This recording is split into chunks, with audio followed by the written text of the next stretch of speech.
चालबाज बहू। लुधियाना की रीटा की जिंदगी बड़े ही मजे से गुजर रही थी। आस पड़ोस से लेकर नाती रिश्तेदार सभी रीटा को बड़ा मानती थे। वो सबकी पसंद नापसंद का ख्याल रखती। अरे बहन, ये लो कढ़ी बनाई थी मैंने। सोचा तुम बीमार हो तो तुम्हारे घर के लिए भी बना दी, खा लेना। सभी रीटा की तारीफ करते हैं। रीटा की ममेरी बहन कहती है, रीटा, तुम्हारा लड़का तो बहुत बड़ा हो गया है, उसकी शादी की नहीं सोची? सोच तो रही हूं, लेकिन ऐसे लड़के से कौन शादी करेगा जो कमाता धमाता ही नहीं है। ये तो है। तू उसे समझाकर किसी काम पर क्यों नहीं लगाती? अरे क्या करूं बहन, समझाती तो बहुत हूं लेकिन समझता ही नहीं। किसी तरह कहीं काम पर लगा भी दो तो 2-4 दिनों में ही काम छोड़कर वापस आ जाता है। कहता है खुद का काम करना है। अगले दिन रीटा का बेटा मयंक कहता है, माँ, ये नेहा है, मैं इससे प्यार करता हूँ और इसी से शादी करूंगा। अब लेकिन नेहा बेटा, ये तो काम ही नहीं करता, तुम खाओगी क्या? माँ जी, आप जो खाएंगी वही मैं भी खा लूंगी, लेकिन शादी तो मयंक से ही करूंगी। रीटा नेहा और मयंक की शादी करवा देती है। हे जी, देखिए तो, ये हमारा भाग्य है कि शहर की इतनी प्यारी पढ़ी लिखी लड़की हमारी बहू बनी। हाँ रीटा, सही बोल रही हो, वरना कौन बिना काम धाम के लड़के से शादी करता है। नेहा सारा दिन घर में रहती और सास को देख देख कर जलती कुड़ती रहती।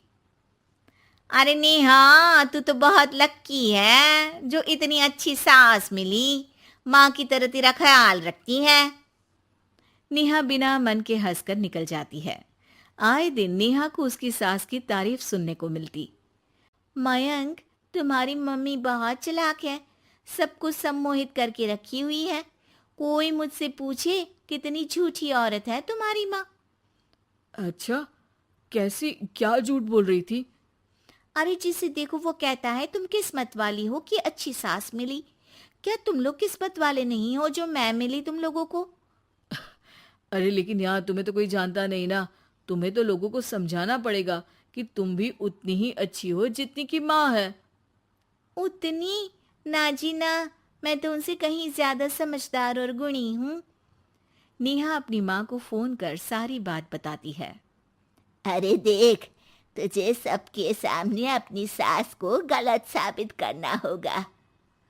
अगले दिन नेहा हाथ में टूथपेस्ट लगाकर घर के बाहर खड़ी होती है कि पड़ोसन उससे पूछती है, अरे नेहा बेटा, क्या हो गया?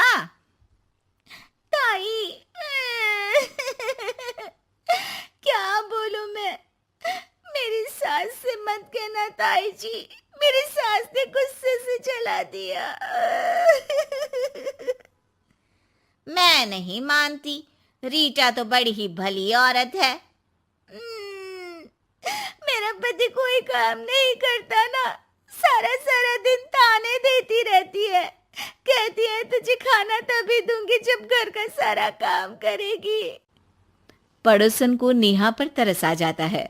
वो सब जगह नेहा की कही बात फैला देती है। एक पड़ोसन दूसरी से कहती है, रीटा तो बड़ी ही खराब औरत निकली। हाँ हाँ, देखो तो कैसे बहू पर जुल्म करती है। नेहा के घर रीटा की भाभी आती है। अरे मामी जी नमस्ते, कैसी हैं आप? मैं तो ठीक हूँ बेटा, कहाँ है रीटा? घर में नहीं है क्या? उसे तो मैंने कहा था कि मैं आ रही हूँ। अब क्या बताऊँ मामी जी, मुझे तो डॉक्टर के पास जाना था, लेकिन फिर भी मैं रुकी कि आपको घर आना है। मम्मी जी को तो कोई फिक्र ही नहीं है। तभी तो देखिए ना कि पता था आप आने वाली है, फिर भी चली गई घूमने। अरे ये तो बुरी बात है। अच्छा नेहा, मैं जा रही हूँ, रीटा आए तो बोल देना कि भाभी नाराज होकर चली गई हैं। रीटा वापस आती है तो उसे भाभी नहीं मिलती। अरे नेहा, तूने रोका नहीं मामी को? बोला नहीं कि मंदिर गई हूं मैं? अरे मम्मी जी, मैंने तो उन्हें बोला कि आप बस आ ही रही हैं, लेकिन वो नहीं मानी और चली गई। मामी भी सभी रिश्तेदारों में रीटा की बुराई फैला देती है। अब जो रीटा सबकी लाडली हुआ करती थी, वो सबकी आंख में खटकने लगी। रीटा को समझ नहीं आता था कि जो पड़ोसी उसे हमेशा प्यार से बुलाते थे, वो उसके सामने आते ही दरवाजा क्यों बंद कर देते हैं। जो रिश्तेदार उसे इतना प्यार करते थे, वो उसे अब फोन तक नहीं करते। एक दिन रीटा के पास उसकी भाभी का फोन आता है। तू तो बड़ी हो गई रीटा। अरे ना भाभी ना, तुम तो माँ जैसी हो मेरे लिए, मायका तुमसे ही तो है। लेकिन तुम भी पता नहीं क्यों नाराज हो मुझसे। रीटा को उसकी भाभी सारी बात बताती है। रीटा उसे समझाती है कि कैसे वो नेहा बहू को बताकर वहां से गई थी। दोनों के बीच गिला शिकवा खत्म हो जाता है। रीटा समझ जाती है कि नेहा ने ही उसकी बुराई पड़ोसियों से भी की होगी। रीटा सबके घर जाकर बात करती है, जहां उसे पता चलता है कि नेहा ने ढेर सारी झूठी बातें कर रखी है। रीटा सोच लेती है कि वो नेहा को सबक सिखाकर ही रहेगी।